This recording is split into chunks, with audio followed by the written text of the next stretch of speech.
All right, good morning. Happy Monday. Happy spring forward day. Anyway, I hope you had a good weekend. It's good to have you here. What we're going to do today at 1:10 p.m. when we meet for lab, there's no lab due since we didn't do a lab last week, but we will go over problem set 6. Quiz 6 will follow. Last problem set and last quiz, by the way. And then we'll do the Kinetics 2 lab. And Kinetics 2 lab doesn't take too long experimentally. We're going to basically repeat one of the trials we did in the Kinetics 1 lab, but at different temperatures. But you don't have to repeat them, make sure they're within 20 seconds of each other or stuff like that. Questions, that kind of stuff? All right. On Friday, I left off with this slide right here, and I started to get really excited. And I was thinking about this weekend going, wow, both days so far of nuclear chemistry, I left off getting so wrapped up. And anyway, this is another example of your instructor getting wrapped up and excited. But let me try and explain why this is kind of cool, all right? This is a graph of the binding energy, which we talked about on Friday how to calculate. Binding energy versus the mass number. Sometimes graphs like this will have atomic number on the bottom, same thing, but somehow there's something like this, and they all have this kind of curve, all right? And this is a stability graph for the element. Now, we've talked a lot in the past how formal charges will help you pick the most formal, the best stable Lewis structure, stuff like that. And we would then predict that the one with lowest formal charges would be the best one, the most stable. Well, this graph is kind of like that, but it's for the actual isotopes. And you can see how all the isotopes are getting bigger binding energy, which means more stable from left to right. And then there's a maximum here at iron 56. On the other hand, the bigger isotopes, the uraniums and thoriums and even molybdenum, stuff like that, they will also become more stable moving this way, and again with a maximum of iron 56. So what the implications are for chemistry and physics and astronomy and science in general is that, for example, all of the deuterium, which was the example we looked at on Friday, all the deuterium and all of the lithium and all of the carbon, which is of course huge in our bodies and stuff, all of it wants to be like iron 56. That's the stable version, all right? So in chem, in the formal charges stuff, we use formal charges to say, oh, well, this resonance structure is more stable than this one.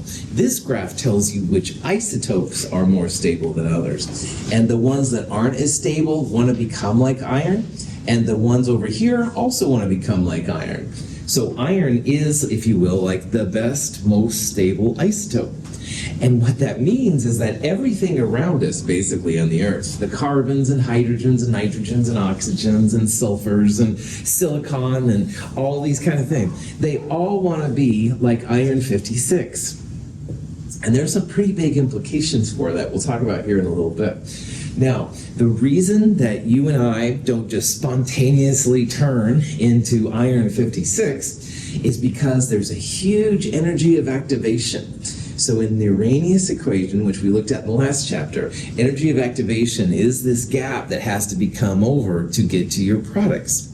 So with all of these reactions going up to iron 56 or to the left to iron 56, they all are exothermic, big exothermic too. I mean whoa, way in the bottom exothermic. But thankfully, their energies of activation in order to get over that barrier, huge, all right? So it doesn't happen normally. So you don't see me decomposing into iron. Darn it, maybe you want that to happen. But anyway, you don't see that happen because huge energies of activation, all right, non-trivial amounts. But what this does say, though, is that one day, millennia from now, we could have not just a galaxy, but actually a universe of iron 56, because that's what they all want to come down to. They all want to turn into iron 56. So energy of activation is really important, not just to describe why reactions are fast and slow, but it also explains why we don't just naturally all turn into iron. Now, we're going to talk a little bit about fusion and fission. And fusion and fission are terms that are used in the energy industry here in the United States and other in the world, but they're also used to explain how the lighter elements become more like iron and the heavier elements become more like iron too.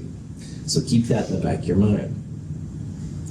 So this graph is just crazy important for thermochemists because thermochemistry, thermodynamics, always interested in the energy, all right? And what it says is that all the elements with a Z, atomic number less than 26, they're going to turn into iron 56 eventually. And they're going to undergo fusion, which we'll talk about here in a little bit. Now, the heavier elements, the uraniums and golds and thoriums and molybdenums and all this kind of stuff, they also want to be like iron 56. They're going to use something called fission to get there, all right? And the amazing thing is that even though these are the most stable versions, iron 56 is what they all strive for, the kinetics are just incredibly slow. They have a huge energy of activation. So it doesn't happen normally, all right? So we don't see Denzel back there turning into iron. Darn it, right? He's still got all of his body elements running around, which is good. Kinetics is actually our friend on this case. This huge energies of activation keep us from going there. Any questions on that? So this is the kind of question that you might see. And it says, which of the following nuclei has the highest binding energy per nucleon? Now, this is something that you could do a couple of things with. A, you could calculate the binding energy per nucleon. And we saw an example of this on Friday. It's something you can totally do. You have to look up some values and stuff like that. It is kind of math heavy. The second thing you could do is look up a table of binding energies. And Google and things like this are great for doing that.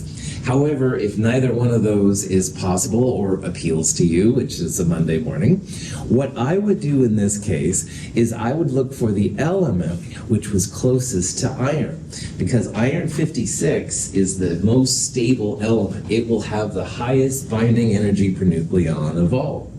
So on the periodic table, you want to go like left to right.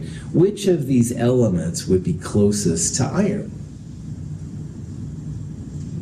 Nickel, you bet. It's a transition metal. It's the same group, just a couple of things over. So we would predict that nickel would have the highest binding energy per nucleon because it's closest to iron. Now, I had access to Google when I made this picture, and I looked up the actual values of the different elements. And these are in what's called a mega electron volt. It's used a lot in physics. You can convert that over into joules. But nickel was 8.69 mega electron volts, which is pretty hardcore. That's the biggest of these numbers. Right? Thorium was actually higher than I thought it would be, but that's okay. So again, if you have to guess on a thing like this, guess for one which is closest to iron. Questions on that? Okay. So let's talk a little bit more now about fusion and fission.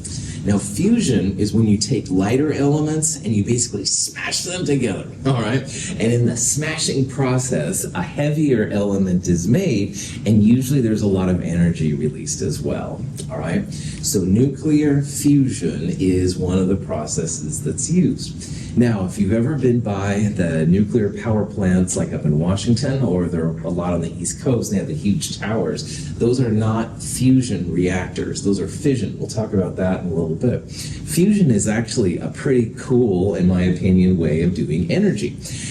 You have to have some pretty high energies to get over those energies of activation. But if you can do that, then you have very exothermic reactions. But more importantly than anything, it's a very clean energy source. Like fossil fuels create carbon dioxide, greenhouse gases. Nuclear fission creates horrible things. We'll talk about that in a little bit. But fusion is pretty chill. Like here's one of the reactions that's used a lot in fusion. It's basically just two hydrogens smashing together to make helium and a neutron. All right? So let's say your fusion reactor has a problem and it has to shut down. Well, no smoking because you have hydrogen, and don't breathe the helium or you'll talk like a chipmunk or something, but it's nothing bad. All right? These are chill gases and elements to work with. Fission, as we're going to see, is pretty scary, the stuff that's around there if you have leftovers. So you don't have meltdowns and stuff like Chernobyl, all right, if you know about that, which is a fission reaction. It's a pretty cool thing. Now, the technology to obtain a workable fusion reactor has only just recently kind of come into its own.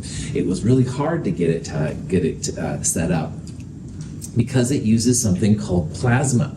And plasma is actually another state of matter. So there's solids, liquids, gases. We all know about those. But plasma is actually another state along with those three. And plasma is not as common in our day-to-day world, so it's usually not combined with the other three when we talk about them. But it's actually the most abundant source of state of matter in the universe. A sun is basically all plasma. And if you know in astronomy, a sun is so much bigger than all the planets put together that's why they say that plasma is the biggest source and stuff like that. However, if you've ever seen a lightning strike, that's plasma, all right? There's really kind of cool things. They claim that plasma is like a fluid that conducts electricity, so it can flow around. The electrons are separated from the protons and stuff in the nucleus. To contain plasma, you have to have very strong magnetic and electric fields, and the temperatures are very, very hot, all right? So it's difficult to contain plasma. And again, most of the universe is actually made of plasma. It's only the little islands like the Earth and Mercury that actually have regular matter. All right, most of the universe is made of the suns, the solar cycles and stuff like that. So that's why most of the universe is actually plasma. But on our world, thankfully, we have solids, liquids, and gases. This is just a slide showing sources of plasma. If you've ever seen a solar eclipse, like there was in Oregon a while ago, the corona is actually a plasma ejection. Everything in the sun, lightning, nebula, stuff like that. Some fluorescent lights actually use a type of plasma and stuff in their thing, which is cool. So there are plasma sources around us. They're just not as obvious as the solids, liquids, and gases. However,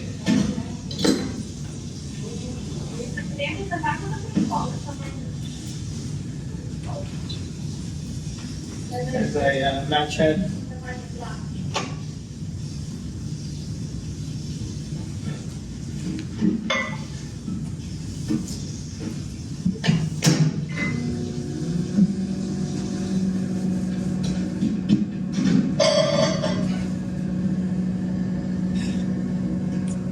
Yes. These were two brothers that were in my class, 2010, so it's been a while.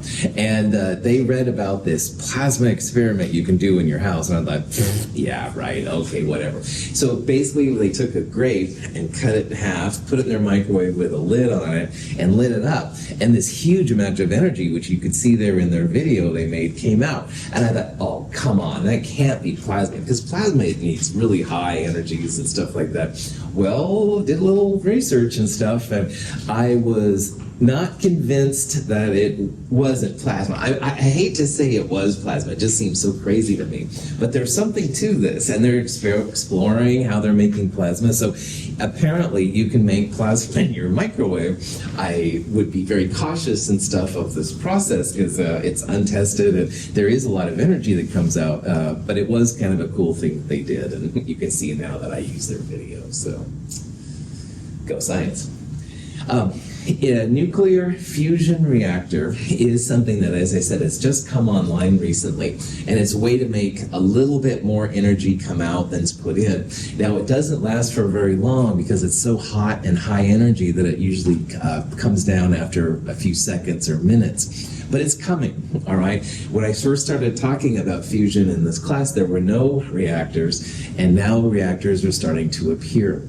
Now, most of the fusion reactors use something called a tokamak reactor. It's like a big donut, And the donut has strong magnetic and electric fields around it that can contain the plasma that allows then those molecules to fuse. And again, a lot of energy is given out, so the energy comes out, can create electricity and stuff like that. So my hope is that one day we're all going to have fusion electricity, all right?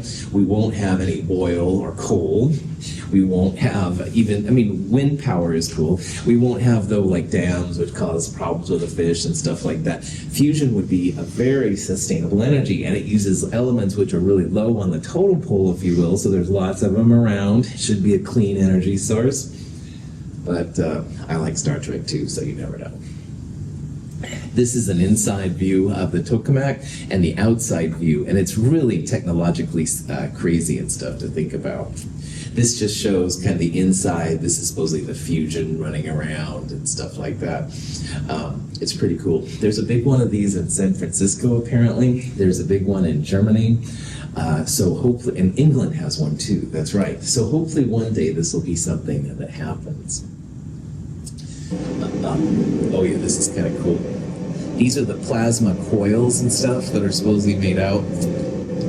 This was from the California place. Wow. I don't even know how they made this video, I really don't. But anyway, the amount of energy that comes out is just crazy. This is from 2022. Lots and lots of energy. So again, we could use this and stuff. It would be really cool. And again, all that is, that light beam was basically deuterium and tritium coming together to make those new element, the helium, basically. So a very clean reaction. In the nuclear fission of uranium-235, a neutron collides with a uranium atom, causing it to fission into two smaller nuclei. On the average, 3 neutrons are emitted for every U-235 atom that divides. Cool. So in the 40s and 50s, during World War II, they realized that they had to compete with Nazi Germany. And so they started to create a nuclear bomb. The initial bombs were fission bombs, all right, and a lot of energies come out. However, they quickly realized this could be an energy source. So believe it or not, in Idaho, they created the first commercial fission nuclear power plant, which is kind of cool, and they've kind of run with it from there.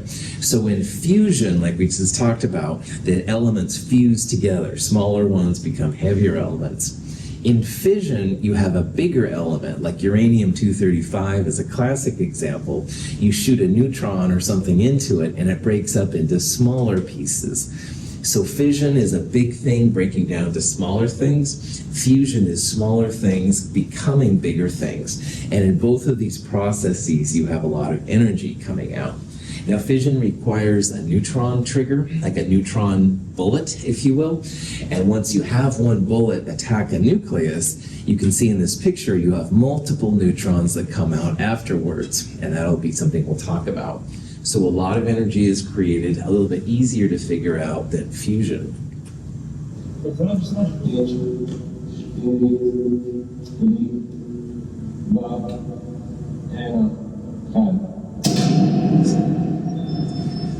If I saw that blue, it'd be fascinating. I'd be scared. I'd run away. This I think it's Cherenkov radiation is the result of some of this stuff, and it does create the energy. But oh boy, you should be. It's pretty crazy. But anyway, it is cool looking, and it's a great video, and that's what I'm good for, showing videos of things like this. So anyway, if the mass of U-235 is less than the critical mass, no chain reaction will result. Most of the neutrons will escape to the surroundings. If the mass is critical, most of the neutrons will be captured by other U-235 atoms, and an uncontrollable chain reaction will occur. This is the explosion of a thermonuclear bomb. So fission was the first nuclear power that came out, and it's done a lot of cool things. It creates energy and stuff when nothing has happened. But there's some problems with fission, all right, definitely. The number one problem is the waste that's created. So in fusion, you'll end up with helium, all right, and maybe a beryllium or something like that, but much smaller elements. But with fission, you'll end up with some real nasty kind of radioactive particles that take not just millions of years, but millennia to kind of get down in terms of the safety level. So if nothing else, you're going to have some really crazy waste products. We'll talk about in the next slide too. There's been some what they call trouble incidents like Chernobyl, where also problems with nuclear fission plants caused some issues. However, it should be said that in the whole world, there's about 400 or so nuclear fission plants. They're in many different countries. France has done, I think, a really good job in recycling the waste back into the nuclear fission process. So there's a lot of kind of cool things to happen. This just shows the reactor itself right here creates a lot of heat. And through a series of systems, the water is transferred. The water heat from here is transferred to this water. It makes steams, which run the generators, which create our energy. Located in the nuclear core of a fission reactor are fuel rods, moderator and coolant fluid, and control rods. Each fuel rod contains tiny pellets of uranium dioxide. In these hundreds of fuel rods, fission occurs, producing an average of 2.5 neutrons per fission reaction. The fuel rods are surrounded by water, which acts as a moderator by colliding with the neutrons and slowing them to a low thermal level. The water absorbs the thermal energy, which is used to drive a steam turbine to generate electricity. The low-energy neutrons enter other fuel rods and collide with uranium-235 nuclei, creating additional fission chain reactions and the release of more neutrons. The amount of low-energy neutrons present is regulated by control rods made of boron, which are very effective at absorbing neutrons. These rods are raised out of or lowered into the core as needed to sustain the chain reaction at the desired level. So in the 50s, this was seen as the great energy source, and you had pictures like this one and stuff, and it was a good time for science, I won't lie. I mean, it was really seen as something exciting. Don't have to rely on oil, don't have to rely on coal, these kind of things, which was really great. And there is still some potential for fission, definitely. However, there have been a series of what are called problem events that fissions people don't like to talk about. The first one actually happened in Idaho in 1961. They had a military fission reactor that wasn't monitored very well for safety. And long story short, 3 people died, and they kind of hushed it up. I didn't know about the Idaho Falls SL1 reactor for a long time, but it was a real event, and that was kind of crazy. Then in 1979 in Pennsylvania, there was the 3 Mile Island incident where these nuclear reactors started to break down. And it came really close to having a problem, but they were able to control it. But people couldn't go into 3 Mile Island for a while and stuff like that. Then in 1986, you had the horrible problems at Chernobyl.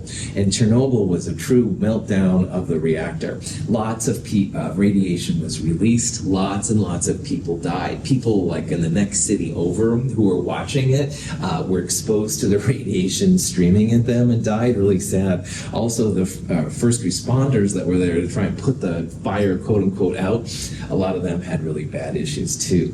Then Fukushima in 2011 in Japan had a problem. There was a tsunami, and it kind of wiped out a lot of their safety protocols, which also caused some issues. So again, it's kind of bad. But also, right up here, just the river from us, which always makes me nervous, is Hanford, Washington. And in World War II, Hanford was a place where they helped make some of the materials for the bombs. I was able to tour Hanford. It's a fascinating place where they showed some old school kind of nuclear radiation things. But there's a lot of waste up there. They just kind of put it in a big hole next to the Columbia. And of course, we're next to the Columbia. If you like to fish and stuff like that in the Columbia, hopefully none of it's getting through. Anyway, things to think about. You can either be pro or against. It's clear to you. Yeah. To the Chernobyl thing. Yeah. Because I got really big into the Chernobyl disaster thing, so I watched a lot of videos. It turns out like the meltdown site is, this was a couple years ago when I saw this, it's not as radioactive as it used to be. However, under the hospital where all the firemen's gear is still one of the most radioactive areas. Crazy. Yeah. There's a show called Nuclear Winter, I think it was, or Nuclear Spring, I think. The people that sneak in there and they grow crops and stuff, so it wasn't as bad as they thought, which is really, really cool. And some animals, I guess, were there, but be careful. When the Russians are once in a while bombing Chernobyl, and that's not good because that's such an unstable place, And so anyway, it's too bad, yeah. But anyway, my thing in this class is not to make you pro or against anything, because you'll meet people that are pro and against both fusion and fission, and that's fine. But I want you to have the power to make your own decisions and stuff and decide what's for you. Cool.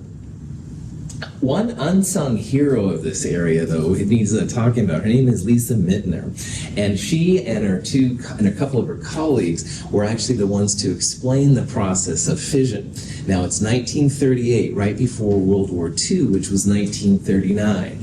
And she wanted to be as neutral as possible. The science community has recognized her, though. She was the person that element 109 was named after, Meitnerium, which is kind of cool. Just like Marie Curie, she was forced to work in a basement. They didn't give her any credit for the work, which is really sad. This guy, Otto Hahn, it was basically, I did all the fission work and stuff like that. No, he didn't. Lise Meitner refused to side with either the Allies or the Axis. She was a true pacifist. She went to Switzerland and stuff, and that's why they feel she didn't get as much credit for her work as she deserved. But anyway, she's a really interesting person. If you have nothing else to do with your time, and you could read about her, very cool, and we need more of these kind of people in our world.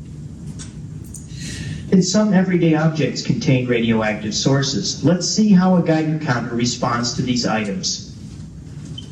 First, we look at the background reading. Listen for the rate of the counter clicks and observe the meter response. Smoke detectors use a shielded americium-241 source. Smoke detectors should never be disassembled, as has been shown here for demonstration purposes. Now we observe the response of the Geiger counter to a lantern mantle. Lantern mantles can be obtained at any sporting goods store. This brightly colored orange Fiestaware plate contains uranium oxide in the glaze. The radiation level is high enough to be dangerous if exposure is prolonged. The blue Fiestaware plate has a non-radioactive glaze. The primary instrument that's used to detect radiation is called a Geiger counter. And this is a demonstration here of how it works. You basically have a high voltage that goes round and round and round, but the voltage right here goes through some kind of inert gas. It's usually argon, apparently. And when radiation comes through, it ionizes the argon gas. And ionization disrupts the flow of electrons through there, so that's what makes the counts happen. And there's different types of radioactive counters and stuff, but it's pretty cool. You can go around and detect then in day-to-day things what is radioactive and what is not. Now, like I said the other day, there's some radiation around us all the time. So if you ever get a Geiger gun, you're like, oh my gosh, my house is contaminated. Probably, all right, it's just the natural radiation from the Earth, because there's all kinds of radioactive elements in the Earth, like creating energy that comes out, or from space. There's a lot of stuff from space that comes down to the Earth, and probably that's what it is. However, if you ever see orange Fiestaware in a Goodwill or a thrift shop or something like that, don't buy it, all right? Because a lot of the orange Fiestaware uses a uranium coating from a type of a paint. Apparently uranium a lot of times has an orange color, and a lot of it is actually quite radioactive. So, you're eating food and having a good time, and radiation. So anyway, I was in a thrift store in Walport one time, and my son was pretty small, and he was like, oh, look at this pretty orange plate. I'm like, get the F out of here right now.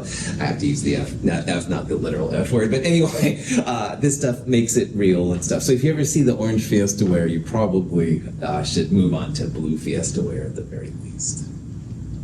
Now, there's lots of units used to describe how much radiation a person receives, and this is a big topic. We're not going to talk too much about it.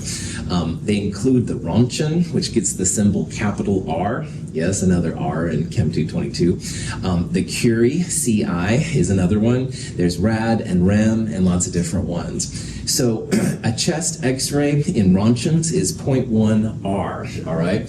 And all the x-rays and gamma rays and stuff like that create their own type of ionization, and that's what the Roentgen supposedly does. Now, you can also have the Rontgen equivalent for man, or woman, sorry. But anyway, the REM is something they try to equivocate with humans, so not just anything in general, but humans in general.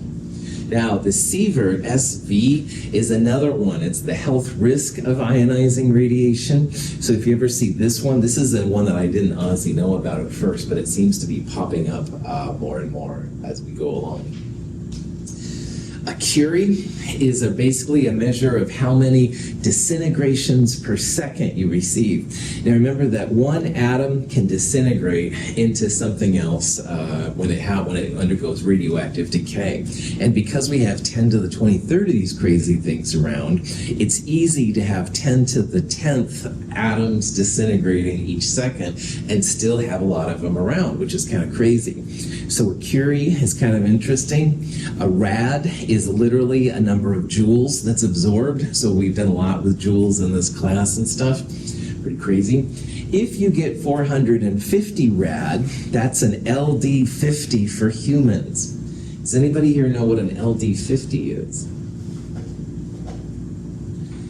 LD50 stands for lethal dose 50% of the time. So if everybody in this room, we're exposed, we got 450 rads, half of us would be dead.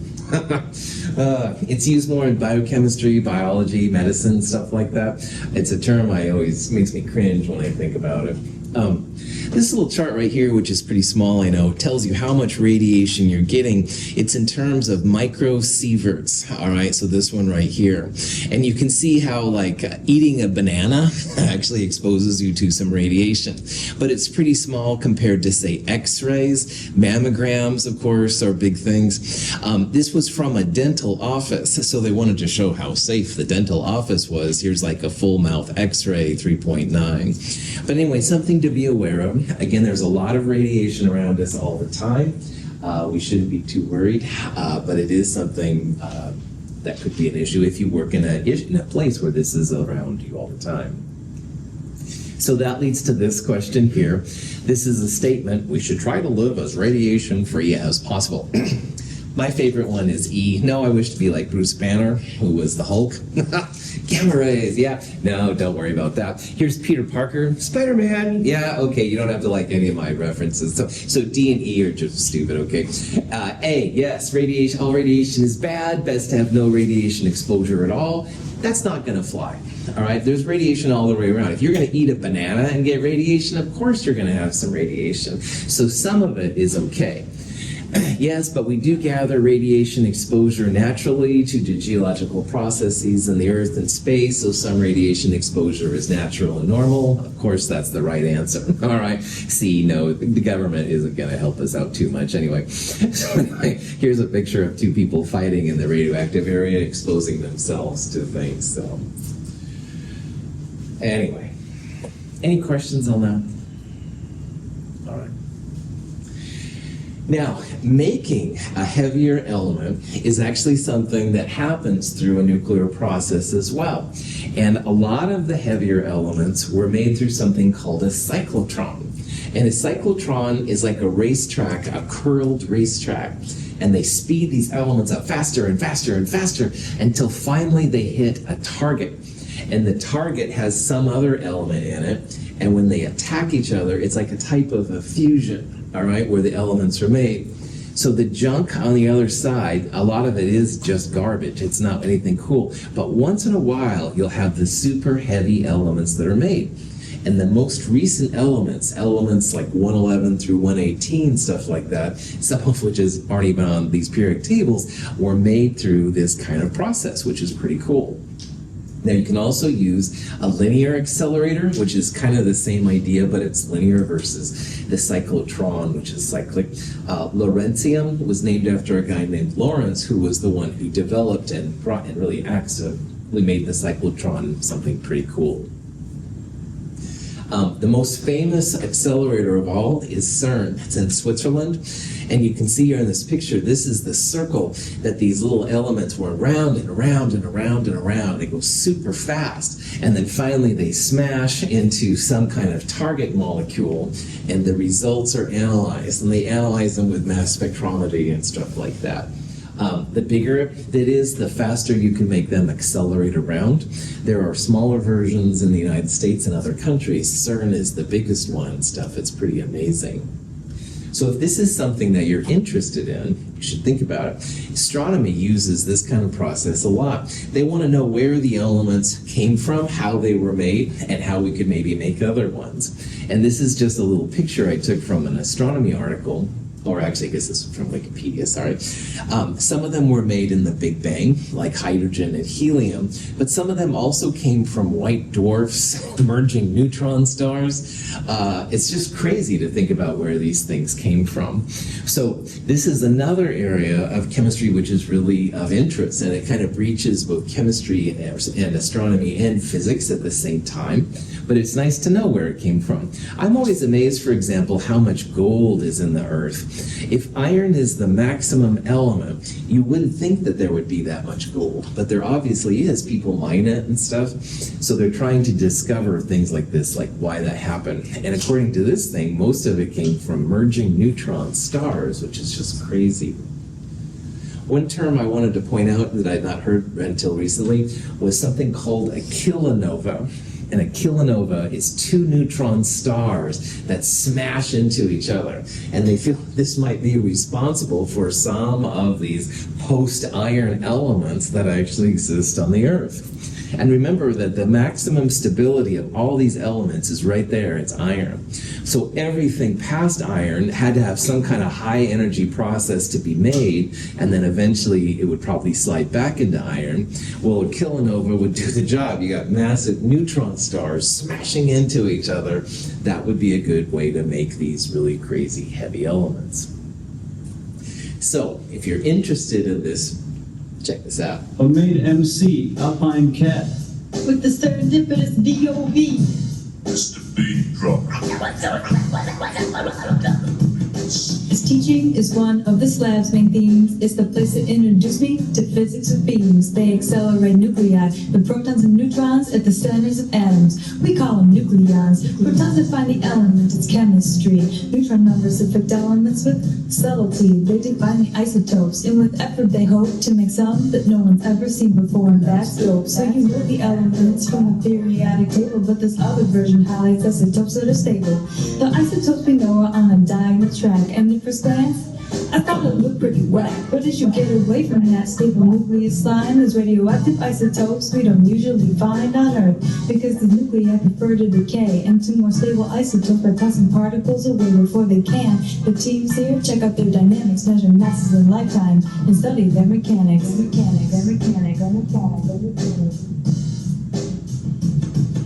They're building Alfred with mysteries to solve, like what reactions drive stars, and how do they evolve the strong force finds nuclei, but we still can't say exactly why some are stable while others decay. A more powerful machine can push the frontier. The physicists here, they get nuclear.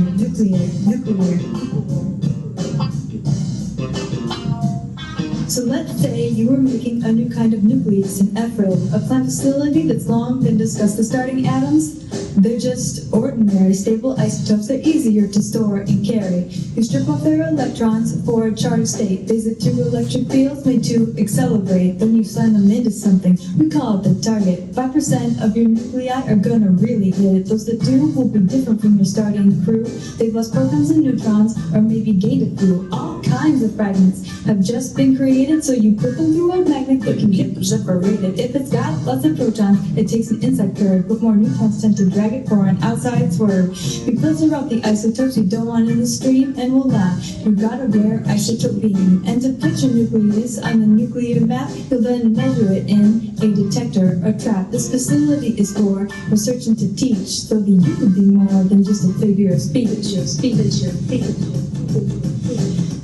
Okay, this video goes on for quite a while, but I wanted to get across a couple of things. First of all, if this is something that's like burning inside you, like, whoa, that's cool. Whoa, Michigan is one of the places to go. They have a really nice laboratory, a lot of high energy, as you can see right there. So check them out. Here's their website. This video does go on longer. You can watch the full thing there. However, what's really cool, they talked about how the strong nuclear force is what keeps them all together. And when they want to have these molecules collide, they strip off the electrons, so they make it positive, and they have basically then a long line of negative charges. Well, positives and negatives attract, so they go faster, faster, faster, faster, faster, and then finally they slam into something, all right? And on the other side, they said about 5% of the stuff is reasonable stuff to look at. So they take that 5%, they throw it through mass spectrometers and stuff like that. They look for heavier isotopes. It's amazing that it works. Some of the newer elements, like 118, the OG down there, they have like 100 atoms of it. It was just a really small amount. But with these really small amounts, they can detect it, put themselves on the periodic table. Pretty cool kind of stuff. So anyway, questions?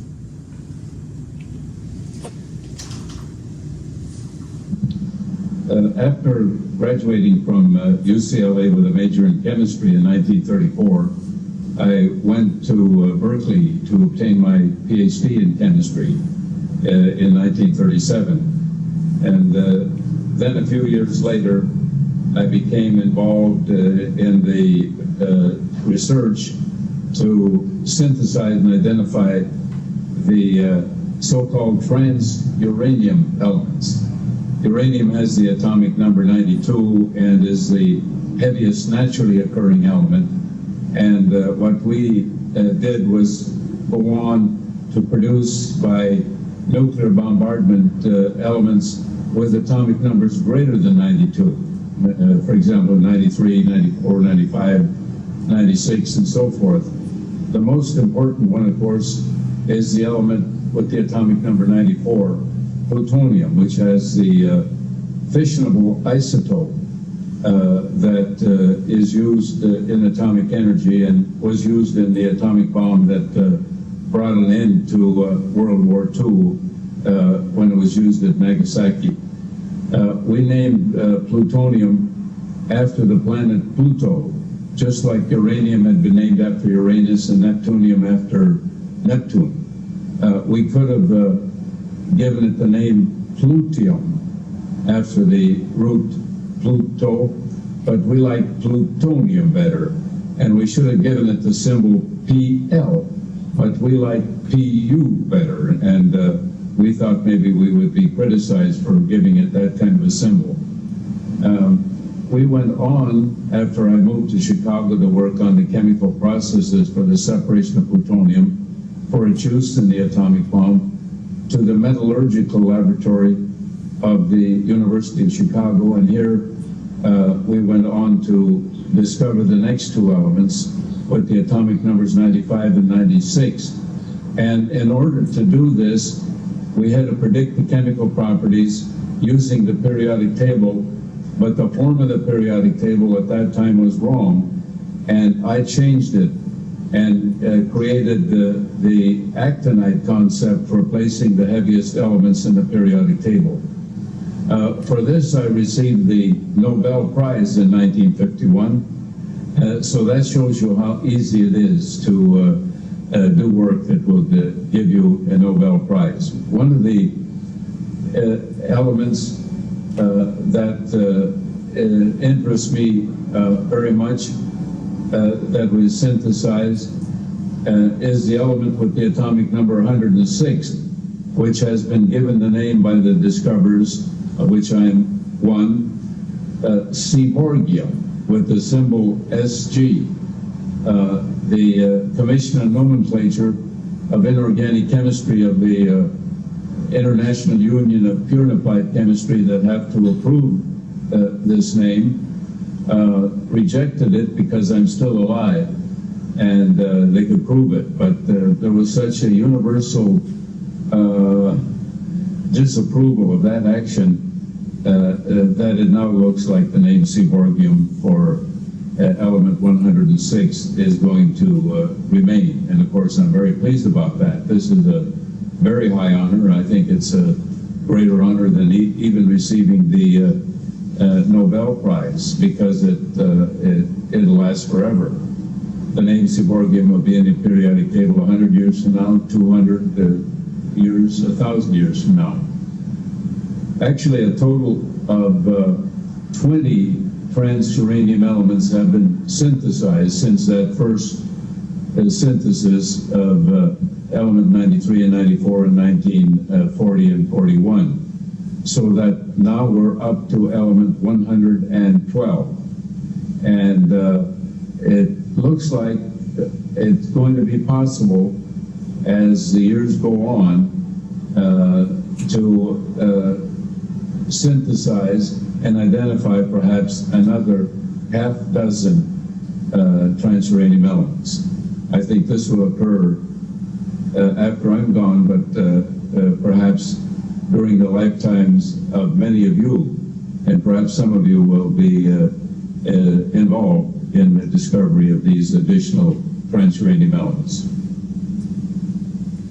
Dr. Seaborg, Glenn Seaborg, is what element number 106 was named after. And Seaborg is amazing, but I want to start off talking about him in his beginnings, because he was down in the, I think, Los Angeles area. He needed a scholarship to go to community college. And without that scholarship, he wouldn't have been able to go, but he got one, stuff, went there, moved on to Berkeley, and the rest is history. He made like 20 or so of these post-uranium elements, which is just insane. He was the nuclear energy advisor to several presidents. Fantastic person. He created the actinide complex, the bottom row right along here and stuff, which hadn't been discovered at the time or developed. So a really cool person. When they wanted to name element 106 after him, they at first rejected it because the names of elements have to give to people who were dead. Well, poor Seaborg did die not too long after they proposed it, so then it was all okay. But anyway, it's kind of exciting. So pretty cool. Community college represent, all right? Nothing wrong with that at all. And again, the things he went on to do were fantastic. He worked in Chicago during World War II on the Manhattan Project. They were, as I understand, they were trying to separate out the fissionable plutonium from the other stuff. That was one of the big things that he did. So all of those elements are made by transition plutonium. Yeah. What you can say, all right, first of all, that all the clear elements are the unstable / radioactive ones. Now, officially, bismuth and lead are usually seen as one of the last true stable ones. But you can mine uranium. It does break down, but you can.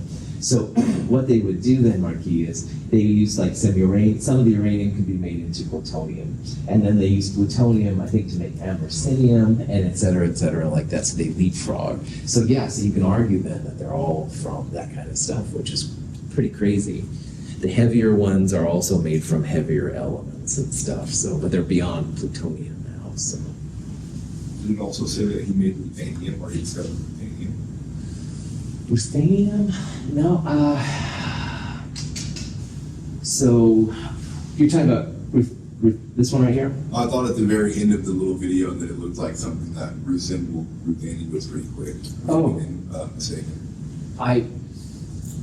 I don't remember that one, but it's not like I know all of his facts off the top of my head and stuff like that. There is a biography by him, which is really autobiography, I guess, that's really cool. Talks about his life. He was in the community colleges, and I was like, yeah, my man. But that would be a cool thing for more information and stuff. So. Suppose you've discovered an ancient bone amulet in an archaeological dig, and you want to know its age. You can use the rate of decay of carbon-14 to determine the artifact's age.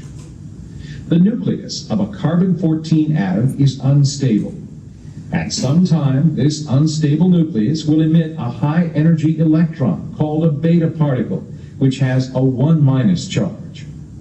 The beta particle causes a neutron to change to a proton, and the carbon-14 atom then decays into a nitrogen-14 atom. The average time for half of a group of carbon-14 atoms to decay is 5,730 years and is called a half-life. Your bone amulet is found to contain only 12.4% of carbon-14. How old is the artifact? The level of 12.4% indicates that 3 half-lives have passed. 3 half-lives times 5,730 years is 17,190 years old. Carbon-14 samples can be accurately dated up to 60,000 years old. Carbon-14 is something that's naturally going in and out of us all the time. And as living beings, we get some in, but it goes out as well, no problem. However, once the life form passes away, there's no longer this in and out process, and the amount of carbon-14 in your body stays the same. But it does break down. So every 5,730 years, you lose half of the carbon-14 as it turns into nitrogen. So really old things, then, you can radiocarbon date them up to 60,000 years, they feel, to see how old they are. So you find an old amulet or bones or something like that, you can date them up to pretty long amounts of time, which is kind of a cool thing. So they have other isotopes too in geology they use, but carbon dating is the big one. I'm basically out of time. My next slide was going to be on PET and MRI, which are medical fields that are sometimes used, but it's really just informational. Thank you for being here. On Wednesday, we'll start review for the final, so we'll talk about that then. Thanks for being here. Have a good day.